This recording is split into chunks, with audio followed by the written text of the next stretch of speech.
You know what I'm saying? Go ahead.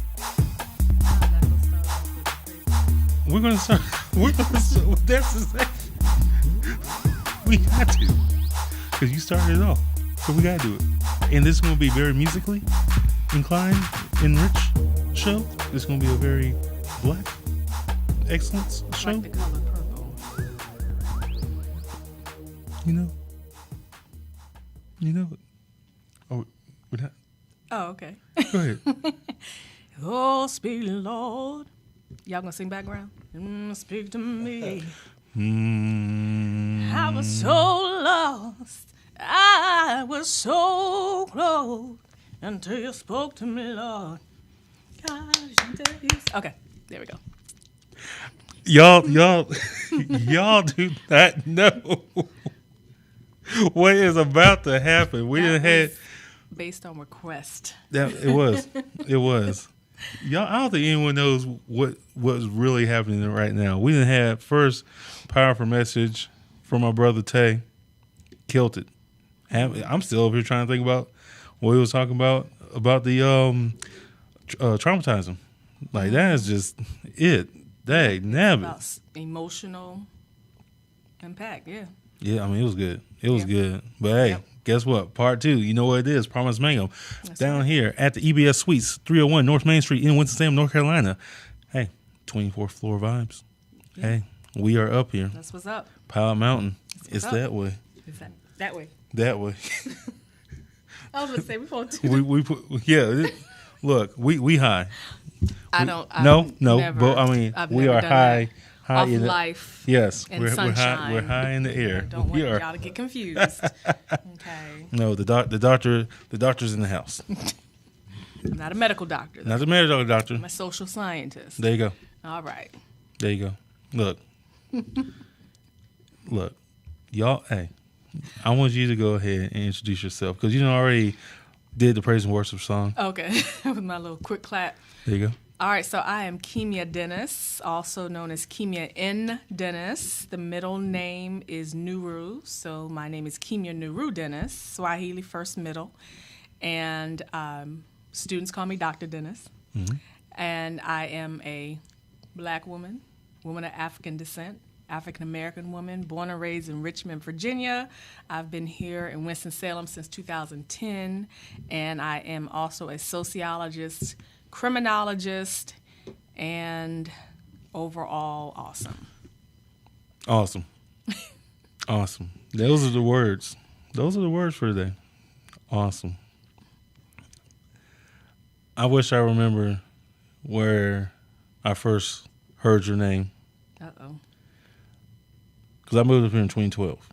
Mm-hmm. So about 2013 or whatever, it was like, me just networking, trying to get stuff done. Mm-hmm. And, like I said, I know it was around that time, but I don't know in what capacity or nothing like that. Mm-hmm. But, yeah, I remember you, about that long ago. And recently it's just been, popping off, for a couple years or whatever. And it's like, yo, you're definitely cool. We definitely need to see what's up with this. You know what I'm saying? So that's my little spiel on that. Well, thank you. Appreciate it. I appreciated you connecting, and I appreciate your podcast because it allows discussion. So that's always a good thing. Definitely. Uh-oh. How? Okay, first, where do you profess at? I guess, is that a good word? I'm a professor at a nearby college. There you go. I'm going to stop there. Yes. Okay, there you go. So if you know anything about Winston, hey, there you go. Yeah. So nearby college. And there's like 50,000 of them in this area, so take your pick. Sarcasm is amazing. It is. So, hey.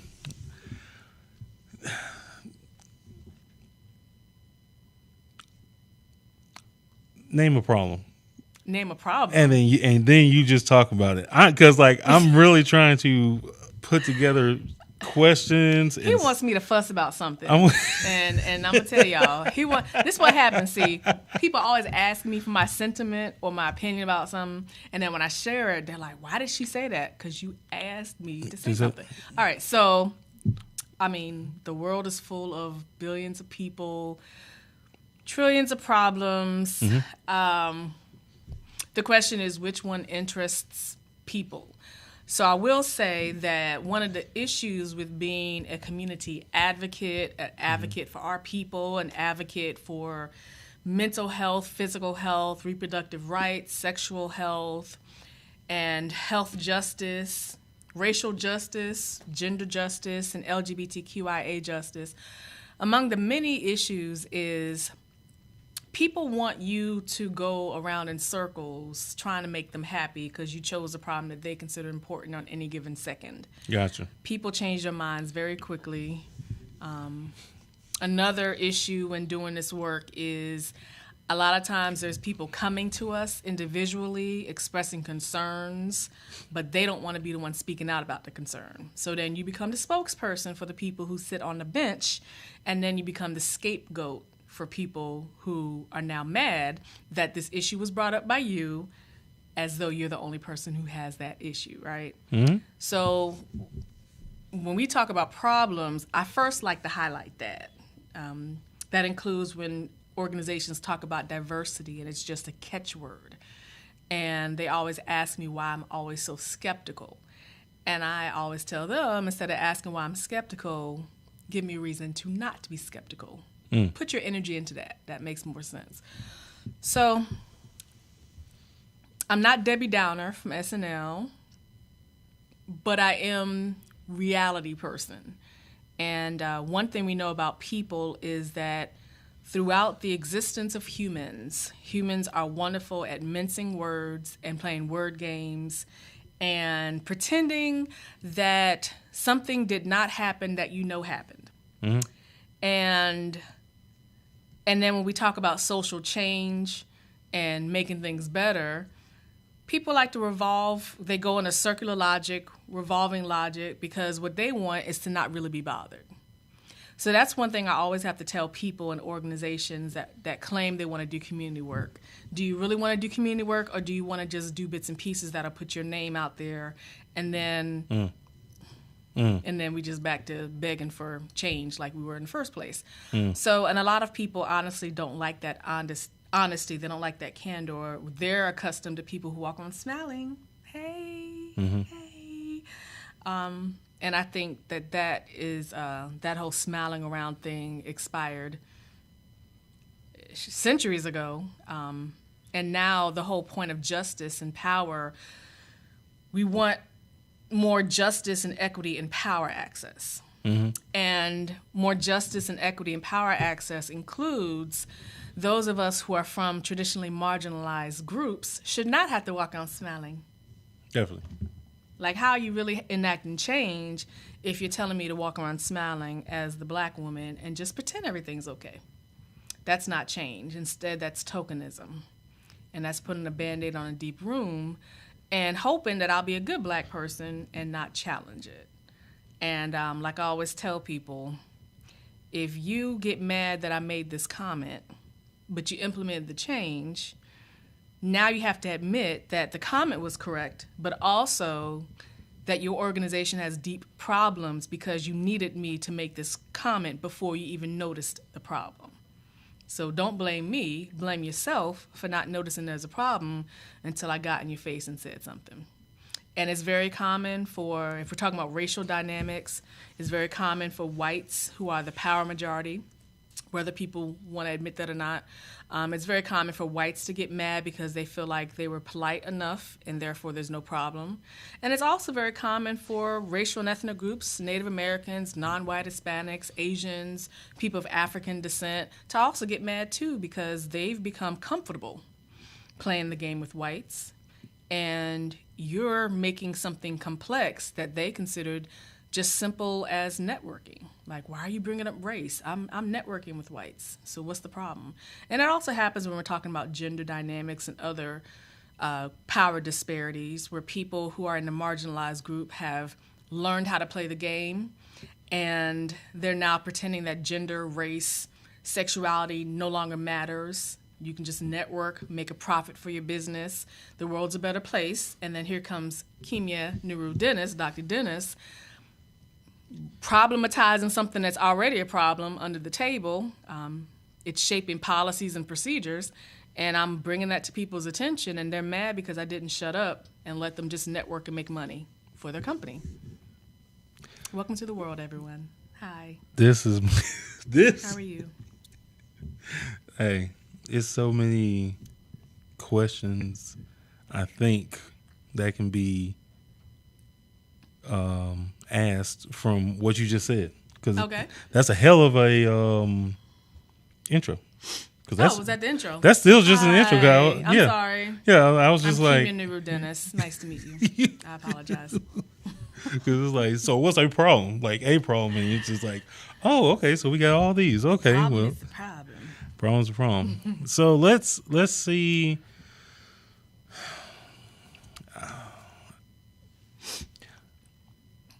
I like business. Okay. I like business, and you know what? And I think that's a really good one that you brought to light. It is, you know. With that being said, holding the accountability for some of these companies,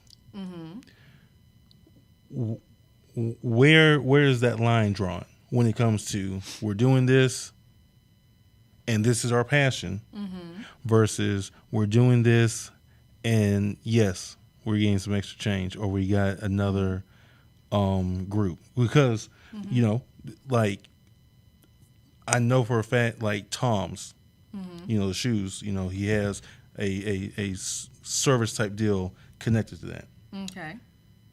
Do you think that's? Do you think you calling out, you know, companies? Yeah, no, I did.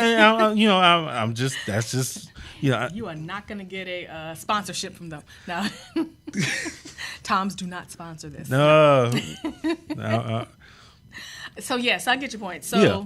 And I'm talking about companies and organizations in general, which can include for-profit and not-for-profit. So we understand the goals for these entities are to get funds, sponsorships, donations, and all that stuff. And for the companies that are for-profit, they want to get networking and they want to make money.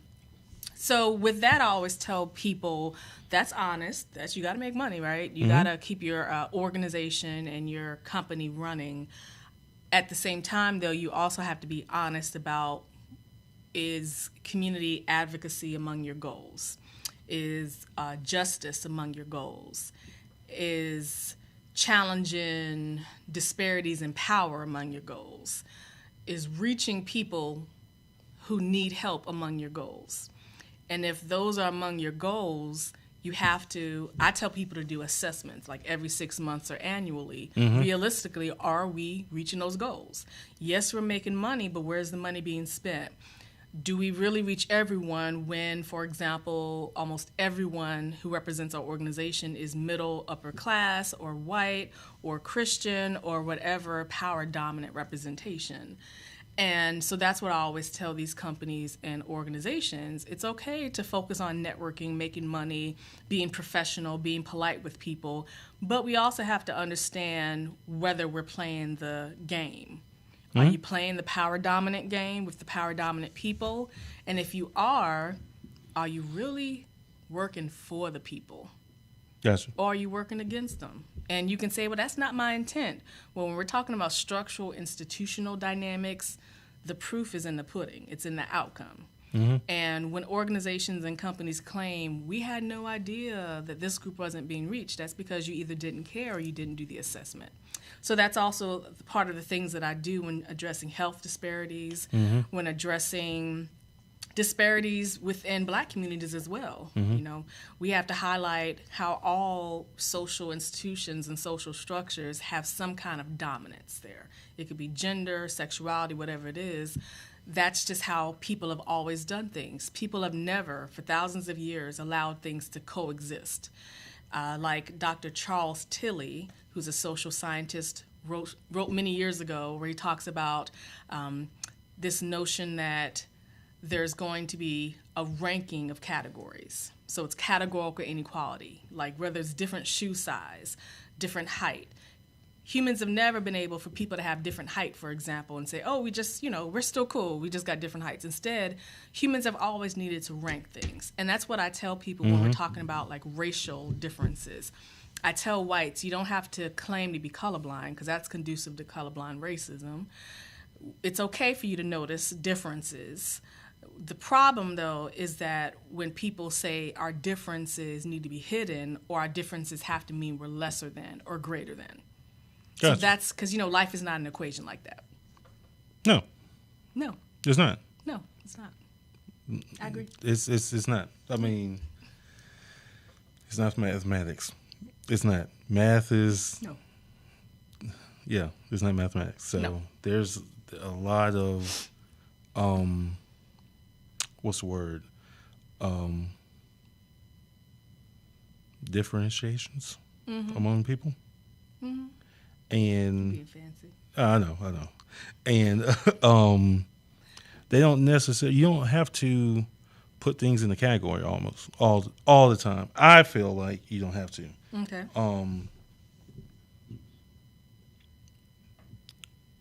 So if you're doing good, I was going to say, like, if you're doing good because you want to do good, and then I like how you said the assessment stuff. If there's a goal that you're trying to reach, then it should be reached. Okay. If it's not there, then maybe there needs to be a talk, in a public talk, not just a behind the doors type deal, but maybe a public talk saying, hey, this is what we wanted to do. We didn't reach this. What can we do to be better? Okay. Maybe. So behind the scenes talk, and a talk where people in the communities can see it. And so when we talk about reaching the goals, this is also where the cookie cutter comes in, the whole one size fits all reaching of goals, like whether we're talking about medical field or people who claim that they want diversity and inclusivity, which are huge catchwords that a lot of times when you ask people to articulate and illustrate what that means, first, a lot of people get offended because in their mind, everyone knows what this means. If that was true, we wouldn't have these injustices in the first place. But one thing we also know is that we also have the savior syndrome. So one thing we tell people who are allies for marginalized groups, whether you're a white ally for people who are Asian, diaspora, or non-white Hispanic, if you're an ally, you're not a savior. So I'm a strong ally for LGBTQIA, for example. But I'm not a savior. So when I show up as a cisgender heterosexual woman for events, I don't say, hurrah, I'm here, praise me now, thank me forever. I mean, no, I defer to whatever I'm told and asked to do and whatever I am asked to contribute to in that context. And so I always arrive knowing my heterosexual cisgender privilege is a 24/7, 365 challenge to myself and a challenge to other heterosexual cisgender people, many of whom don't understand heterocentrism. They don't understand that heterosexuality and cisgenderism is considered normal and everywhere, despite the fact that LGBTQIA, even though those acronyms weren't used, but it's existed for thousands of years. It just wasn't oftentimes overt. And in some cultures, it was more overt than others. But that's one thing I tell people about being an ally. If you're supporting people, if you're supporting a cause, don't get in the forefront unless you are told or asked to do so. This is not about you. Yes. Sorry. Don't apologize. When do you feel like it's necessary to do that? Because I like how you said you're not a savior. You're here for a job. You're here to rally people. I'm guessing that's a good word. Rally people, or to tell people these are the problems and these are not maybe some solutions, but what we would like to happen. Yeah, and what we would like to happen, I mean, change is constant, right? Yeah. So one thing I tell people when doing work about diversity, I tell people stop pretending to change people's thoughts and minds. It's very common for people to say, we're going to get rid of your bias and prejudice. And there's no such thing as people who have able minds, really, who have no biases and prejudices. We all have assumptions. The key is challenging ourselves and challenging each other. So that's one thing I always tell people. When you do diversity workshops, for example, or if you're working with a group, stop claiming that you are a blank slate with no thoughts and no false assumptions and no stereotypes.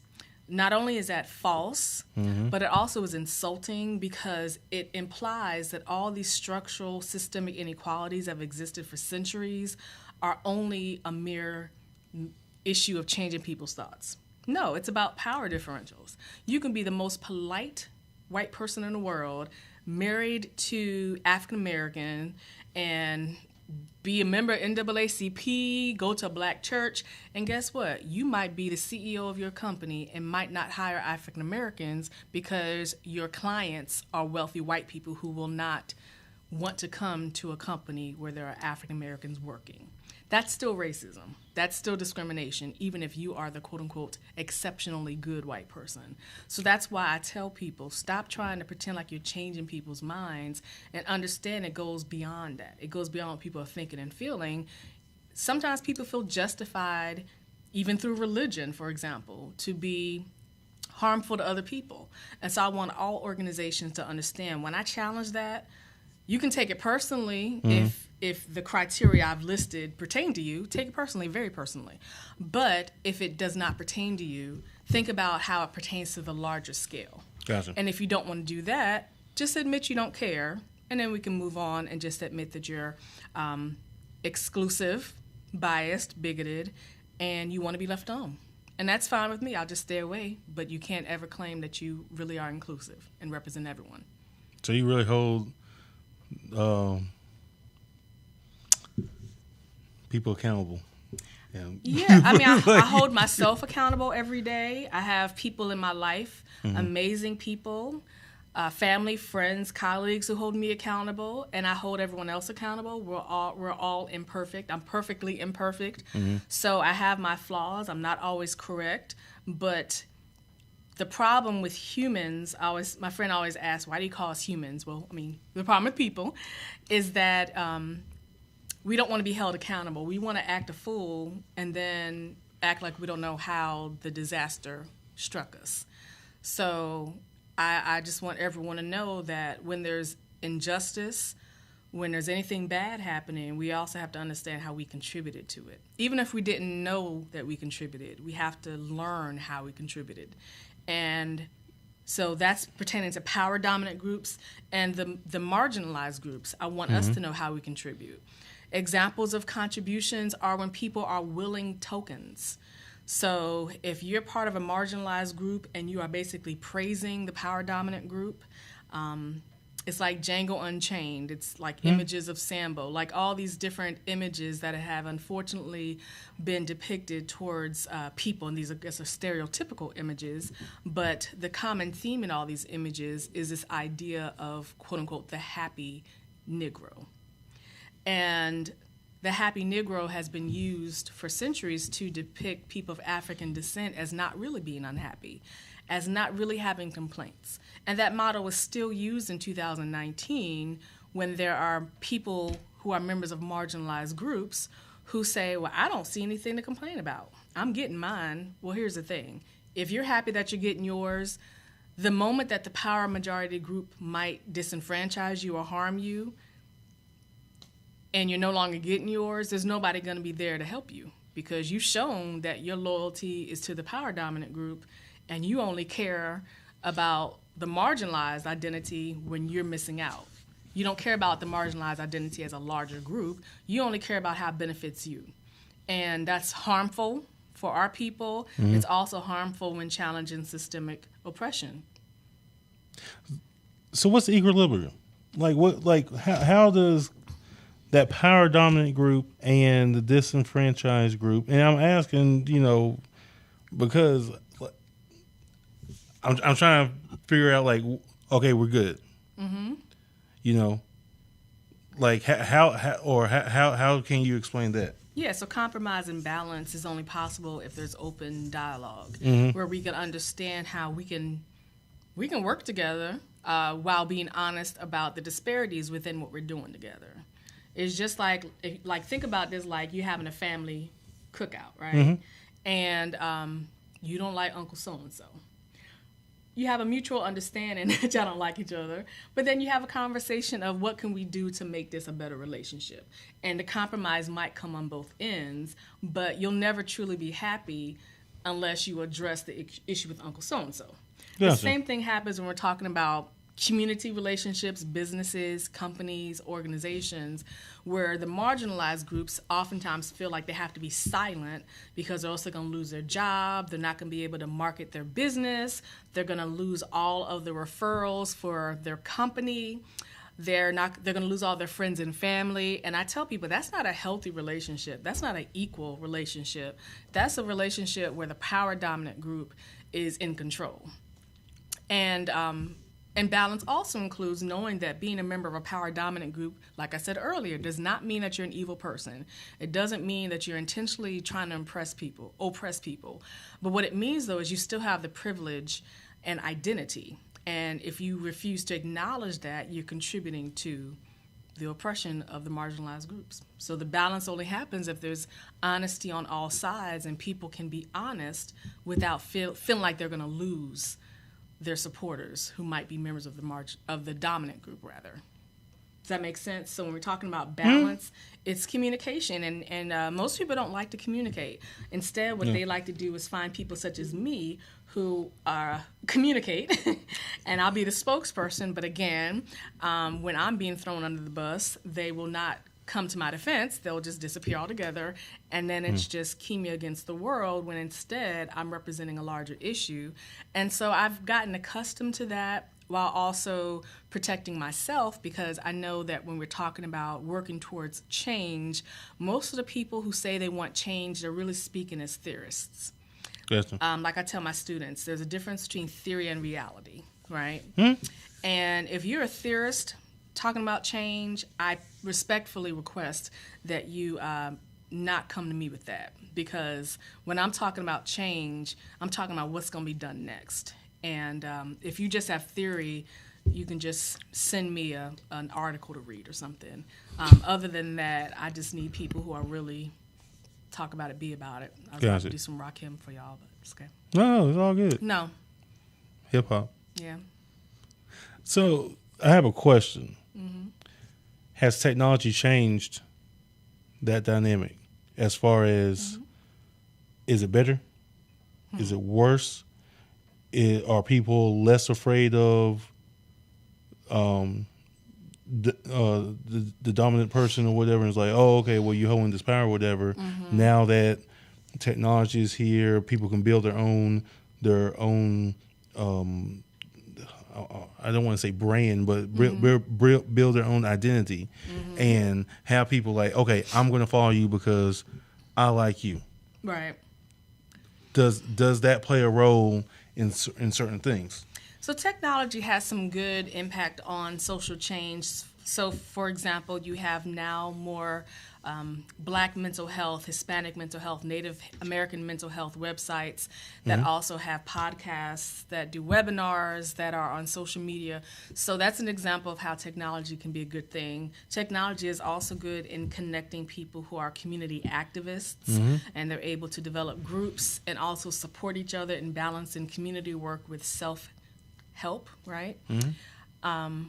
The bad part is that it's the same routine as always, that now people are more and more able to think that social activism and social change are just merely sending a tweet or talking trash to someone on Twitter, and also believing stuff just because they read it on online versus reading and learning more. And this also includes tone. So reading someone's tone in their writing is very difficult unless you know that person personally.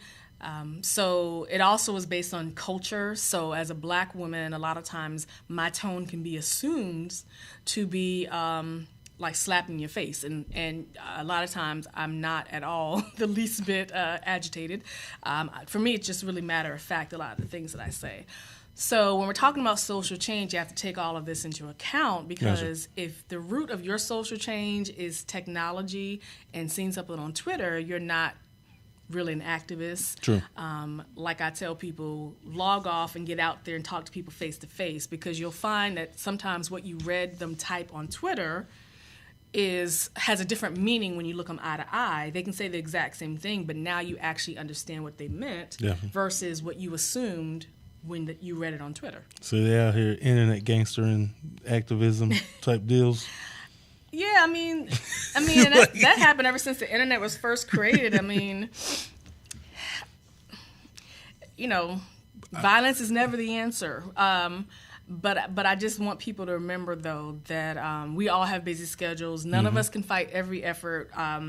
We can only fight a small percentage of all the social issues in the world, and we are never going to save everyone. Like, as a criminologist, the work I do includes critiquing things like prison reform and critiquing like prison abolition, things that have some wonderful movements for it, and there's some funding and a lot of people doing some work.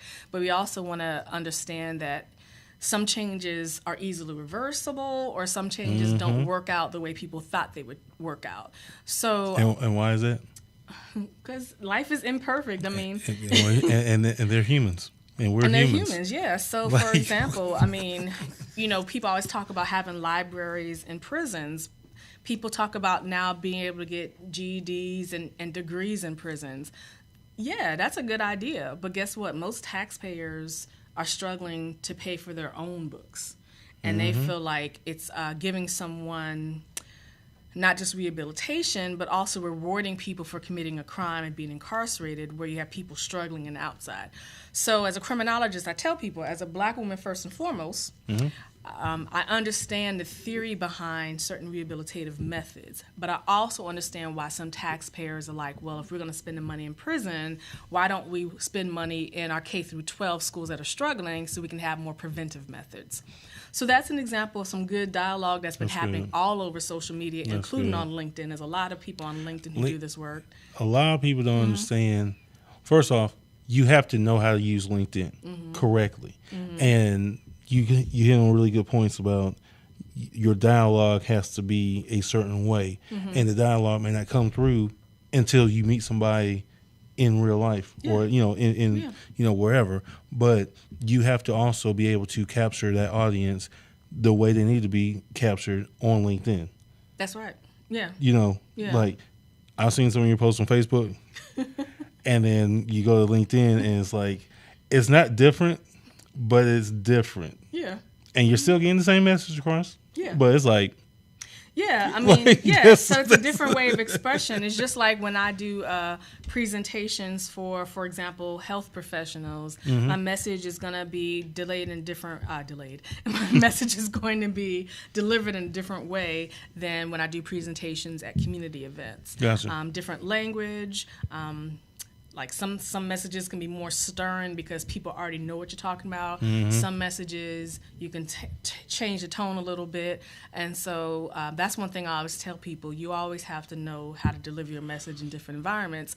And a lot of times I'm very stern with power dominant groups, because I feel like power and privilege means I don't have to smile when I type this or say this face to face. Gotcha. I'm also stern with my people, people of African descent, African Americans. I'm stern with African American men. They be like, "Why are you so mean?" I'm mean because I love you. If I did not love you, I would save my emotions for something else, perhaps. But I tell people that, why do people? Sorry, not to cut you off. No, you're good. Why do men take mean and passion as the same thing? And it's based on gender. It's based on this falsehood that women are emotional and men are not. And you both know that men are also emotional. All humans are. Also based on the notion of the angry black woman. So this even goes before the civil rights movement, where black women were only used if they were going to be the nurturers, the mothers, the ones cleaning the kitchen for the Black Panthers, right? That's why Dr. Angela Davis didn't stay with the Black Panthers that long. So those of us who are assertive and stern and straightforward. Oh, okay. I didn't know that. Yeah. So those of us who are stern and assertive in our message without being given permission to speak are oftentimes stigmatized. They want to shut us up, so they'll find all sorts of ways to kind of try to give us a personal attack, because that's based on this notion that Black women should only speak when spoken to. And when you do speak, you got to be told what you're going to say. And there are whites who have tried that as well. So it's the same routine based on power dynamics that happens.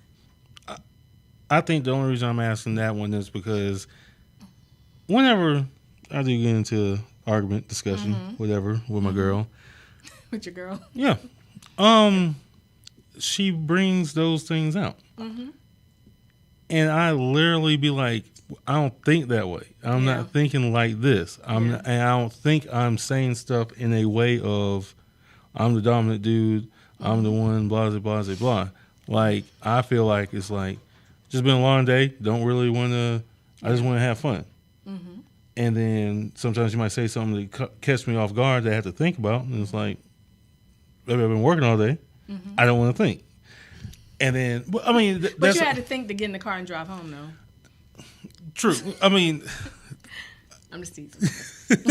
You thought sometimes. Yeah, I did. Well, I mean, but she'll put up there like, you only want me to speak when spoken to, and you want me to do this, and just... You know, if I'm not this or I'm not quiet or whatever, you just can't stand it. And it's like, I'm really trying to explain. I'm like, no, look, baby, I just want to get home, just be around you and just be quiet. Like, Right. So, so that, there's different personality types, which is a discussion that you both need to have. Gotcha.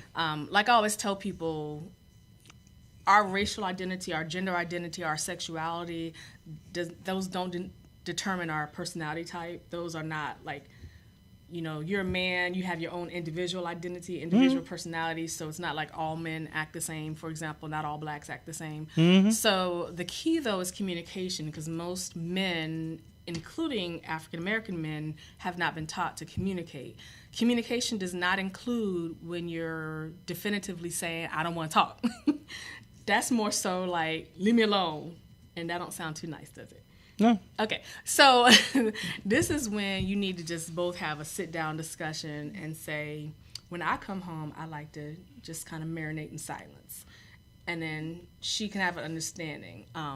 And that's where the communication comes in, where it's not one person's in charge. It's not the whole man ahead of household. It is, we've negotiated what makes us both comfortable. And that's crucial. And one of my favorite shows is Sex and the City. So as I always tell people, there's actually an episode about this where Carrie Bradshaw, those of you who know Sex and the City understand. Carrie Bradshaw came home to her apartment, and her man... At that time, he just wanted to be like, what'd you do today? How's everything? Blah, blah, blah, blah. And she came in and she was like, oh my goodness, I'm exhausted. I just want to kind of marinate, not talk. And his feelings were hurt at first. And then they had an agreement where he would just stop talking and she would just sit to herself. And then she realized that getting that time to herself actually made her want to spend more time with him. So it's that same kind of thing. Gotcha. Conversation, not like... Both of you are annoyed. You're annoyed trying to convince her to stop talking, and she's annoyed because she's being convinced. Instead, a conversation that says, honey, I love you. Let's talk about what this means for our communication styles and have a negotiation for what we're going to do when I get home. I'm just, like I said, I didn't want to get off track or whatever. It was just like when you said that about, the whole Angela Davis, I still didn't even know that one. But when that happened, it was like, oh, wait a second. People are still saying, okay, cool. And we've worked on that. And like I said, it's not a one-on-one personal thing. This is about all the problems that you can only solve in your own 24 hours. And, so that I just wanted to get on that. Yeah. Well, I guess the last question I got is, I guess it's two. First off, what percentage of the problems you're going to fix do you want to fix? Out of all the millions of trillions of problems in the world? What's the percentage that you're like, you know what? Boom, I'm there. Didn't I tell you this is not mathematics? It's not. So I don't go based on percentage because that's when you get exhausted before you even. I've been doing this work for years, so I'm just going to keep being vocal, keep being visible. I know when to be quiet when necessary, don't worry. But keep being vocal, keep being visible. And I don't use the word fix because I don't think there's any such thing as fixing people unless it's specific diseases, for example, where there can be like a creation. But when we're talking about laws and policies, we can implement those while also knowing those can be reversed when necessary. But one thing, I'm going to go ahead and do this advertisement here. I want my people of African descent in the United States of America, you have a choice not to register to vote. You have a choice not to vote. But if you do vote, do not align with a particular political party. Do not align with a particular politician. Let them all know that you're conscious, you're intellectual, you're knowledgeable, you're active, you're involved, you're a taxpayer, and you're skeptical of them all. You're going to research them all. Some of them are really good people. They're really represented in their organizations that they lead. They're very active in the community. You want them to know that you appreciate their work. However, you still want them to watch their back. Hey.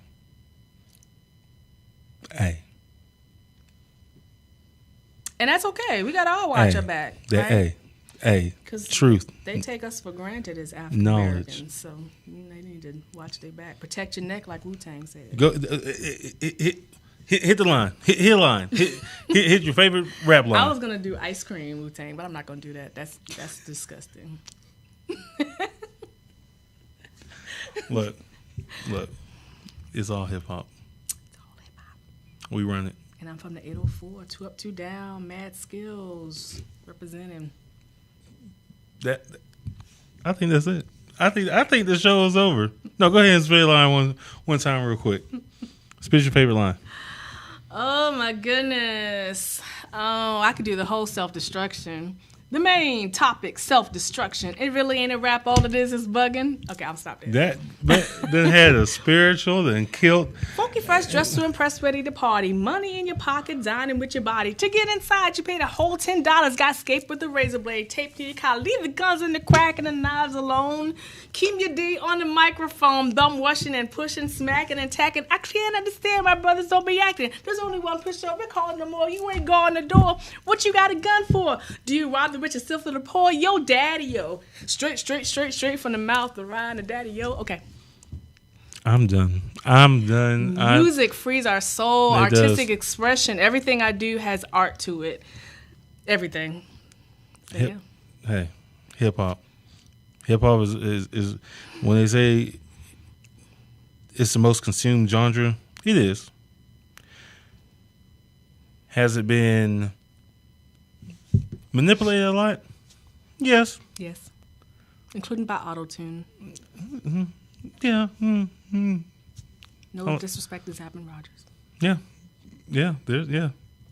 But it's still, the base of hip hop is you're supposed to speak about a problem and then hop into action. Yes. And that's what you're doing exactly. So you buy hip hop. Yeah. You do. Oh, by the way, so there's Hip Hop Public Health. So hip hop, there's an organization that connects hip hop with public health and mental health. Cool. So they're on Facebook, Twitter, and all of the social media. And they have many wonderful spokespersons for them who are the kings and masters and queens and masters of hip hop. So if you can find them, hip hop health, hip hop mental health, hip hop public health. I'll get it on. I'll put it on the comments below. Yes, please do. That's it. Hey, look, Promise Mangum, Papa Podcast. I told y'all this was going to be a crazy, powerful episode. That's it. That is it. Hey, we're going to see y'all next week. Promise Mangum, Papa Podcast, 301 North Main Street, 24th floor Vibes, Winston-Salem, North Carolina. It's nighttime now. It's nighttime. That's how long we've been up here. Politicking. That's it. I'm done. I'll holler at y'all later. Peace out.